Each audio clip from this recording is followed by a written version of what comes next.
السلام علیکم ورحمۃ اللہ وبرکاتہ۔ محترم دوستوں، بزرگوں، معزز ناظرین کرام، آج میں آپ کے سامنے فیس بک پر لائیو ہوں۔ بہت مختصر وقت میں، چند منٹ میں، جو غیر معمولی کارروائی شام کی فتح کی سوار کی طرف سے، انقلابی لوگوں کی طرف سے سامنے آئی ہے، اس پر کچھ تبصرہ کرنے کے لیے اور آگے کے حالات جو ہمیں نظر آ رہے ہیں اس کے حوالے سے بھی کچھ احساسات یا اندیشے رکھنے کے لیے میں اپنی گفتگو کو دو حصوں میں تقسیم کر کے آپ کے سامنے رکھتا ہوں۔ ایک حصہ جو غیر معمولی خوشی کا اور پوری امت اسلامیہ کے لیے، دنیا بھر کے ان حضرات کے لیے جو آزادی کو پسند کرتے ہیں، آزادی کے خوگر ہیں، آزاد رہ کر جینا چاہتے ہیں، ایک بڑی مسرت آمیز اور خوشکن خبر تھی۔ شام جس نے ہماری پوری اسلامی تاریخ کے اندر غیر معمولی کارنامے رقم کیے ہیں، شام کی سرزمین جس نے عہد صحابہ سے لے کر آج تک ہمیں عظیم ترین اسلامی فتوحات کے تمغے عطا کیے ہیں، شام کی سرزمین جہاں بیت المقدس بھی ہے، بلاد الشام کا ہی حصہ ہے فلسطین بھی، اور اسلام کی عظمت کا مرکز رہا ہے۔ لمبی تاریخ علم کی، ثقافت کی، جہاد کی، فتوحات کی اس سرزمین سے وابستہ ہے۔ پچھلے چند سالوں میں یا کئی دہائیوں میں، خاص طور پہ مغربی استعمار کے بعد جو کالونائزیشن یورپین کنٹریز کا رہا ہے مڈل ایسٹ کے اوپر اور ایشیا کے دیگر ممالک کے اوپر، بر صغیر بھی اسی کا حصہ رہا ہے، تو یہاں کی جو پوری جیوگرافی ہے یا جیو پولیٹکس ہے وہ تبدیل ہوئی ہے۔ بہت سارے موومنٹس کھڑے ہوئے، بہت ساری پارٹیز سامنے آئیں، الگ الگ مقابلے اور ایک دوسرے کے ساتھ زبردست جنگیں ہوئی ہیں۔ شام کی سرزمین بھی ان تمام حالات سے گزر کر جب مغربی استعمار سے فتح پا کر ابھرنے کے لیے کھڑی ہوئی تھی، تو اس وقت داخلی ایجنٹس اور بدترین دشمنوں کے اعلی کار مسلط ہو گئے تھے پورے مڈل ایسٹ کے اوپر، مشرق وسطیٰ کے اوپر۔ اسی میں شام کی سرزمین بھی تھی۔ اس شام کی سرزمین پر بھی البعث پارٹی کے یہ ظالم بادشاہ حکمراں بنے، جن میں حافظ الاسد اور اس کا بیٹا بھی موجودہ گزشتہ چند دنوں پہلے تک کا صدر بشار الاسد تھا۔ ظلم و ستم کے انہوں نے پہاڑ توڑے۔ 2011 کے بعد سے جب کہ ایک زبردست انقلاب کھڑا ہوا تھا شام کی سرزمین پر، ایک عرب بہاریہ آیا تھا دیگر ممالک کے اندر، انہی میں شام بھی شامل تھا، لیکن اس کے بعد جو بدترین مظالم کیے گئے انقلابی لوگوں کے اوپر، جن لوگوں نے اس نظام کے خلاف کھڑے ہو کر آواز بلند کی تھی اور اس کا مقابلہ کیا تھا، ان پر بدترین ظلم کیا گیا۔ اور اگر کہا جائے کہ دشمن ملکوں میں بھی اور دوسرے بدترین جرائم کرنے والے ملکوں میں بھی دوسرے ملک کے اوپر جب حملہ کیا جاتا ہے تو اتنے بدترین مظالم نہیں کیے جاتے جتنا کہ سیریا کی حکومت نے سیریا کے باشندوں پر کیے، اپنے ملک کے باشندوں پر کیے۔ اسی لیے جو ڈکٹیٹرشپ ہوتی ہے، جو بادشاہت ہوتی ہے، وہ ظلم کی بیساکھی پر چلتی ہے اور استبداد ہی اس کا راستہ ہوتا ہے۔ ان بدترین مظالم کے بعد جس طرح سے ان انقلابی لوگوں نے اپنے آپ کو کھڑا کیا، مضبوط کیا، دوبارہ سے اپنی توانائی اور طاقت کو یکجا کیا، اپنے لوگوں کو تیار کیا، افراز سازی کا کام کیا،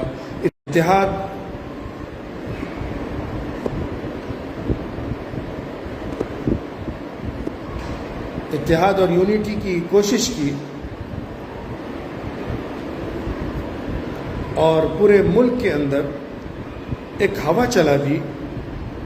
انقلاب کی اور نظام کی تبدیلی کی، سارے لوگ ان کے ساتھ جڑتے چلے گئے۔ میں تمام تفصیلات بتانے کے لیے نہیں بیٹھا ہوں کہ کس طرح یہ موومنٹ کامیاب ہوا اور کس طرح سے یہ انقلاب کامیابی سے ہمکنار ہوا، دمشق تک پہنچا۔ میں صرف 2-3 پوائنٹس ہی رکھنا چاہتا ہوں۔ ایک پہلو تو ان کی اس زبردست کامیابی کے پیچھے راز کا ہے،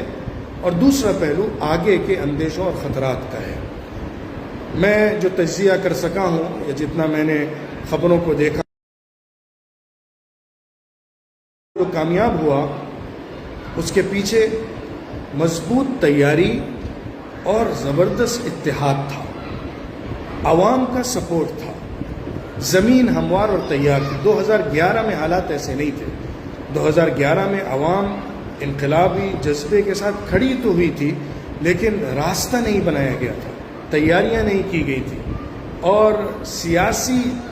جو چالیں چلی جاتی ہیں اس کو اختیار نہیں کیا گیا تھا۔ ایک انقلاب تھا جو اچانک سے ابھرا تھا اور زبردست فورس کے ساتھ سامنے آیا تھا۔ لیکن ابھی اس موقع پر جو انقلاب اٹھا، یہ بہت تیاری کے ساتھ، تمام سیاسی تدابیر کو اختیار کرنے کے ساتھ، بڑی طاقتوں کے ساتھ،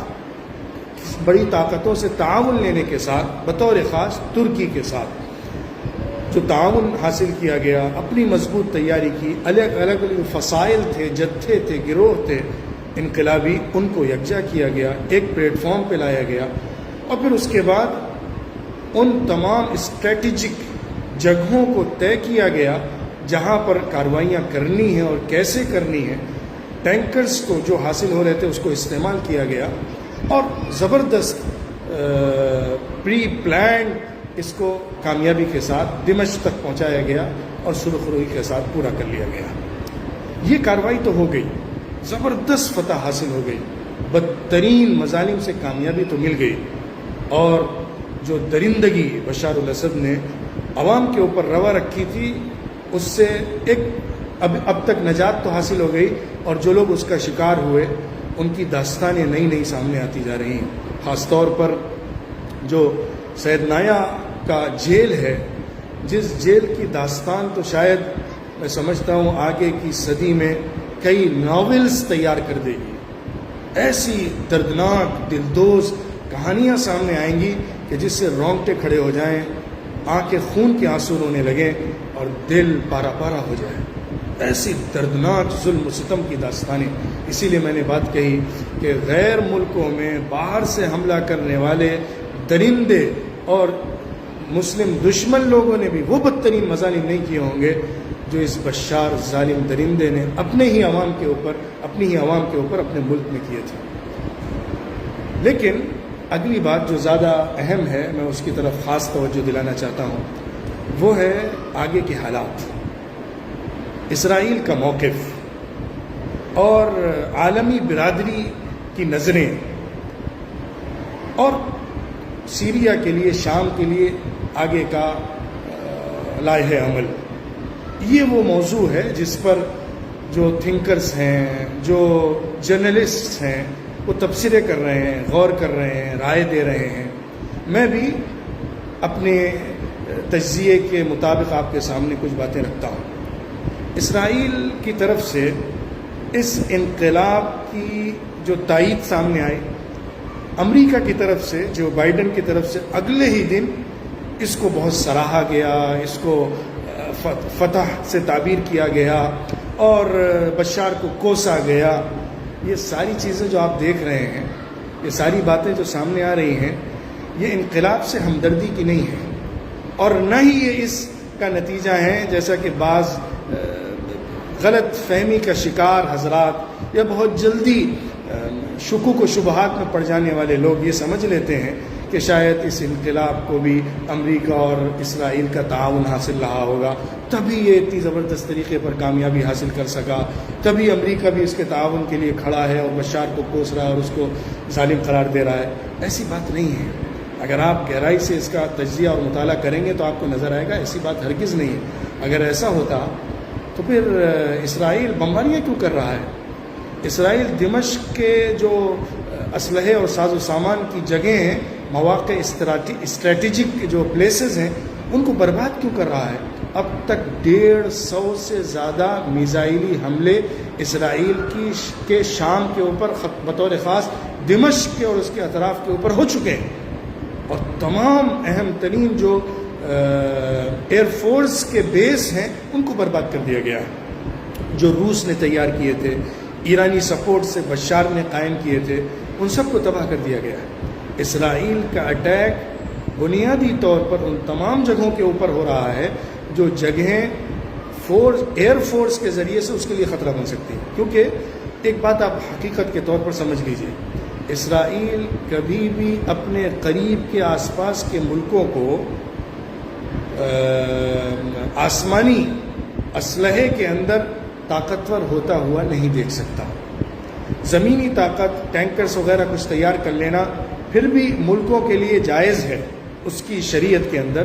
لیکن آسمانی اسلحے تیار کرنا یا ایئر کرافٹس تیار کرنا، ایئر فورس تیار کرنا، اور جس کو کہتے ہیں کہ جہاز، ڈرونز وغیرہ تیار کرنا، اس کی اجازت نہیں، اس کی گنجائش نہیں۔ اسی لیے اسرائیل دمشق کے اوپر ان تمام جگہوں پر حملے کر رہا ہے جہاں سے اسے خطرہ ہو سکتا ہے۔ کل شام کی رپورٹ یہ ہے کہ عالمی برادری نے اس بشار الاسد کے خلاف بیانات تو دیے اور اس انقلاب کی پذیرائی کی، لیکن اچانک ہی اسٹینڈ بدل لیا اور اس انقلاب کو شرعی اعتبار سے، یعنی عالمی برادری کے نقطۂ نظر سے جواز فراہم کرنے کے لیے اب تک کوئی سگنل نہیں دیا، بلکہ اس کے خلاف آوازیں اٹھنی شروع ہو گئی ہیں جب سے محمد البشیر کو عبوری صدر منتخب کیا گیا ہے، اور ابو محمد جولانی احمد الشرع جن کا نام ہے، جو اس پوری فورس کے قائد تھے، تمام فصائل کو یکجا کر کے لیڈ کر رہے تھے، ان کی طرف سے اور ان تمام فصائل کی طرف سے محمد البشیر کو، جو ادلب کے صدر تھے اب تک، مطلب وہاں پہ حکومت کا نظام چلا رہے تھے بشار کے دور میں بھی، ان کو وہاں سے لا کر عبوری صدر منتخب کیا گیا۔ تو عالمی برادری اور امریکہ اور اسرائیل کی طرف سے رضامندی کا اظہار نہیں کیا گیا، کیونکہ اصل بات یہ ہے کہ اسرائیل، امریکہ اور تمام یہ مغربی ممالک چاہتے یہ ہیں کہ شام، سیریا خلفشار میں پھنسا رہے، انتشار کا شکار رہے، جھگڑے اور انارکی میں پڑا رہے۔ جب تک ایران اور رشیا شام میں آ کر بمباری کر رہا تھا، عوامی موومنٹ کھڑا ہو کر اس سے مقابلہ کر رہا تھا، ظلم کی انتہا ہو رہی تھی، خون کی ندیاں بہہ رہی تھی، جیلوں کو سڑایا جا رہا تھا، لاکھوں لاکھ لوگوں کو ملک بدر کر دیا گیا تھا، پوری عالمی برادری، امریکہ حرکت میں نہیں آیا، بیانات چند دینے کے سوا کچھ ایک ڈھیلا بھی پھینکا ہو تو بتائیے۔ اب جب کہ انقلاب کے بعد بشار بھاگ چکا ہے، ایک عوامی حکومت قائم ہونے کی طرف قدم بڑھایا جا رہا ہے، یہ لوگ صرف چند پذیرائی کے ابتدا میں بیانات دینے کے بعد اس کو کمزور کرنے کے لیے تمام ہتھ کنڈے استعمال کر رہے ہیں۔ اسرائیل بمباری کر رہا ہے، امریکہ اور عالمی برادری اس کو ریکگنیشن نہیں دینے کی پوزیشن میں یا ارادے میں نظر آ رہا ہے، بلکہ ان کو پھنسانے کے لیے اور ان کو دوسرے مسائل میں الجھانے کی کوشش کر رہا ہے۔ مجھے ایسا محسوس ہوتا ہے کہ اسرائیل اور امریکہ کی کوشش، تیاری، پلاننگ اور اندرونی طور پہ جو ان کے ایجنٹ بیٹھے ہوئے ہیں ان کی طرف سے پوری سازش یہ تھی اور ہے، آگے بھی اس کے اندیشے اور خطرات ہیں کہ دوبارہ سے خانہ جنگی میں سیریا کو ڈال دیا جائے، الگ الگ فصائل میں جنگیں ہونے لگیں، انتقامی کارروائیوں میں الجھا کر ایک دوسرے کے خلاف کھڑا کر دیا جائے، اور دوسری طرف سے ترکی کو بھی اس سے کاٹ دیا جائے اور دفاعی تعاون کے لیے اس کو کسی حیثیت سے بھی آگے نہ آنے دیا جائے، کیونکہ اگر تعاون دفاعی معاملات کے اندر، ڈیفنس کے اندر اور اسلحے سازی کے اندر اور ایئر فورس کے اندر ترکی کے ساتھ سیریا کرتا ہے آگے چل کر، یا کسی اور ملک کے ساتھ بھی کرتا ہے، چاہے روس کے ساتھ کر لے، امریکہ اس کو قبول نہیں کر سکتا، کیونکہ آزاد لوگوں کی آزاد سوچ کے ساتھ اگر کوئی حکومت اسرائیل کے آس پاس ممالک میں قائم ہو رہی ہے تو اسے عسکری طور پر مضبوط ہونے دینا ان کے لیے سب سے بڑا خطرہ ہے، وہ اس کے لیے کبھی بھی اجازت نہیں دے سکتا۔ شام کے سامنے سب سے بڑا چیلنج یہ ہے کہ وہ اندرونی خلفشار کو بچا کر اور انتقامی کارروائیوں کے نتیجے میں داخلی جنگوں کے اندر اور جھگڑوں اور لڑائیوں کے اندر الجھے بغیر بہت حکمت تدبیر اور پولیٹکس کے ساتھ سیاست کے ساتھ سیاسی سوجھ بوجھ اور عالمی برادری کو بغیر کوئی موقع فراہم کیے ہوئے اپنی مضبوط حکومت کا قیام اور اس حکومت کے قیام کے بعد اسلحے اور ڈیفنس کے اندر کسی بڑے ملک کے ساتھ مشارکت تعاون حاصل کر کے اپنا مضبوط ایک ڈیفنس فورس تیار کرنا، مضبوط حکومت تیار کرنا، زبردست ریاست شام کی یا سیریا کی قائم کر لینا، پھر اس کے بعد آگے کے مراحل کے اندر دوسری کارروائیاں کرنا. یہ چیلنج ہے اور یہ طریقہ کار ہے. آپ دیکھ رہے ہیں، سن رہے ہیں کہ اسرائیل نے شام کے بعض حصوں کے اندر داخلہ اختیار کر لیا ہے. وہ حصہ جولان کی وادی کا، جہاں پر گولان جس کو کہا جاتا ہے، جہاں پر یونائٹڈ نیشن کی فورس معین ہے تاکہ اسرائیل اور شام کے درمیان ایک خلیج قائم رکھی جائے اور اس حصے کو مشترک بنایا جائے، نہ ان کا حق اس پر مانا جائے نہ اسرائیل کا مانا جائے. ان حصوں میں اسرائیل داخل ہو گیا ہے اور شام کے جو جنوبی حصہ شام کا ہے اس کے بھی تقریباً 5 کلومیٹر کے اندر اسرائیل اپنے ٹینکرز کے ساتھ داخل ہو گیا، کیونکہ اسرائیل اس موقع سے فائدہ اٹھانا چاہتا ہے اور اس موقع کو یوز کر کے اپنی فورس کو اس جگہ پر کھڑا کر دینا چاہتا ہے جہاں سے اس کو اپنے علاقوں میں داخلے کا خطرہ شام کی طرف سے ہو سکتا ہے. لیکن شام کی طرف سے ابھی تک کوئی اس طرح کا اسٹیٹمنٹ نہیں آیا ہے کہ مقابلے کی بات ہو، یہاں پر وہ حضرات جو انقلابی ہیں جا رہے ہوں، اور وہ جا بھی نہیں سکتے. ابھی وہ اس پوزیشن میں بھی نہیں ہے کہ براہ راست اسرائیل سے ٹکرا سکے اور مقابلہ کر سکے. جب تک کہ ان کی خود کی مضبوط حکومت قائم نہیں ہو جائے گی، اس وقت تک وہ مقابلے میں ان کے نہیں آ سکتے ہیں. تو سب سے پہلے ان کی مضبوط حکومت کا قائم ہونا اور داخلی انتشار سے بچانا. جو الگ الگ موومنٹ ہیں، داعش اور کردستانی لوگ جو اپنے انقلاب کی آوازیں اٹھاتے رہتے ہیں، ان سب کو دبا دینا اور ایسی طاقتور مضبوط حکومت کا قیام عمل میں لانا کہ اس کے نتیجے میں تمام علاقے اور ریاستیں انڈر کنٹرول ہو جائیں اور وہاں پہ کھڑے ہونے والے موومنٹ دب جائیں. ابھی کیونکہ دمشق تو فتح ہو گیا ہے، لیکن بہت سے ایسے علاقے ابھی بھی باقی ہیں، ریف دمشق کے اندر، اردن کے بارڈر کے اندر، ترکی کے بارڈر کی طرف بھی اور پھر عراق کے بارڈر کی طرف بھی، جہاں پہ ابھی مضبوط طریقے پر ان تمام فصائل یا ان تمام موومنٹس جو الگ الگ اپنے نعرے رکھتے ہیں ان کو دبا کر ایک متحد حکومت اور ریاست قائم کرنا ابھی تک عمل میں نہیں آ سکا ہے. اس کا پروسیس ہے، ظاہر سی بات ہے 1-2 دن میں ممکن نہیں ہوتا ہے، اس کے پیچھے وقت لگتا ہے اور ٹائم لگے گا، کئی ہفتے اس میں صرف ہوں گے تب جا کے کوئی مضبوط حکومت قائم ہو سکے گی. لیکن ابھی جو لوگ یہ باتیں کرتے ہیں کہ اسرائیل داخل ہو جا رہا ہے اور یہ لوگ کچھ بھی حرکت نہیں کر رہے ہیں اور اسرائیل بمباری دمشق کے اوپر کر رہا ہے، یہ لوگ کھڑے ہوئے ہیں دیکھ رہے ہیں، کیا کچھ اندر پلاننگ ہے ساتھ میں، کیا متفق طور پہ انہوں نے کچھ کیا ہے، یہ بالکل غلط فہمی اور بالکل غلط بات ہے. انہوں نے ایک زبردست انقلاب برپا کیا ہے اور بدترین ظلم کو جو بشار کی طرف سے داخلی سیریا کے اندر چل رہا تھا اس کو ختم کیا ہے اور ایک عدل و انصاف کی حکومت کے قیام کی کوشش انہوں نے کی اور اس کو بہت ہی سمجھداری کے ساتھ، حکمت اور سوجھ بوجھ کے ساتھ وہ لوگ کر رہے ہیں، جس سے کہ عالمی برادری، مغربی برادری، اسرائیل اور امریکہ پریشان ہیں، کیونکہ وہ اس کو قبول نہیں کر سکتے، وہ اس کو پسند نہیں کر سکتے کہ استقرار، امن اور حکومت اور مضبوط عدل و انصاف اور ڈیموکریسی کی بنیاد پر کوئی ریاست اسرائیل کے قریب قائم ہو جائے، اور خاص طور پہ سیریا جس سے کہ ان کو ہمیشہ ڈر اور خطرہ لگا رہتا تھا. اسی لیے ان کی طرف سے ایسی باتیں پیش کی جا رہی ہیں جو شک و شبے کو جنم دینے والی ہیں، یا اس حکومت کو نہ تسلیم کرنے کی ہوں گی، یا اس کے ہاتھ پیر کاٹ کر اس کو نہتہ بنا دینے کی ہوں گی، عالمی برادری سے اس کو توڑ دینے کی ہوں گی، دوسرے ملکوں پر ایسا پریشر بنایا جائے گا کہ ترقی تک بھی ہمت نہیں کر سکے کہ ان کے ساتھ دفاعی قوت کے اندر مصالحت کر سکے، مشترکہ کوئی محاذ قائم کر سکے. حالانکہ ترکی کے صدر رجب طیب اردوغان نے کل جو اسٹیٹمنٹ دیا، جو پریس کانفرنس کی، اس کے اندر انہوں نے دوبارہ سے تعمیر نو کی بات کہی ہے، لیکن اسلحے کے اندر، دفاع کے اندر دوبارہ سے اس کو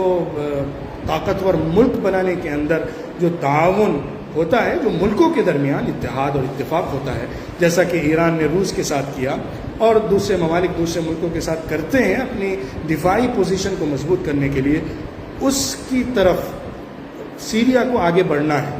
لیکن اس کے لیے سب سے بڑے روڑے یہی اٹکانے والے ہیں امریکہ اور اسرائیل، کیونکہ یہ کبھی بھی نہیں دیکھنا چاہتے بطور خاص ایئر فورس کے اندر کوئی بھی ملک طاقتور بن سکے، کیونکہ اسرائیل کے پاس جو طاقت ہے وہ ایئر فورس کی ہے، زمینی طاقت کوئی اتنی بڑی نہیں ہے۔ 1.5 سال ہو گیا ہے غزہ کے ایک چھوٹے سے خطے میں لڑتے لڑتے وہ اب تک اس کو فتح نہیں کر سکے ہیں۔ زمین سے نکلنے والے مجاہدین ان کو نشانہ بناتے رہتے ہیں۔ کل ہی 7 لوگوں کو انہوں نے کیفر کردار تک پہنچایا اور جہنم رسید کیا ہے جبالیہ کے اندر۔ تو ابھی زمینی سطح پر وہ اتنے مضبوط نہیں ہے جتنا ان کو سمجھا جاتا ہے۔ ہاں، جو فضائی ہے،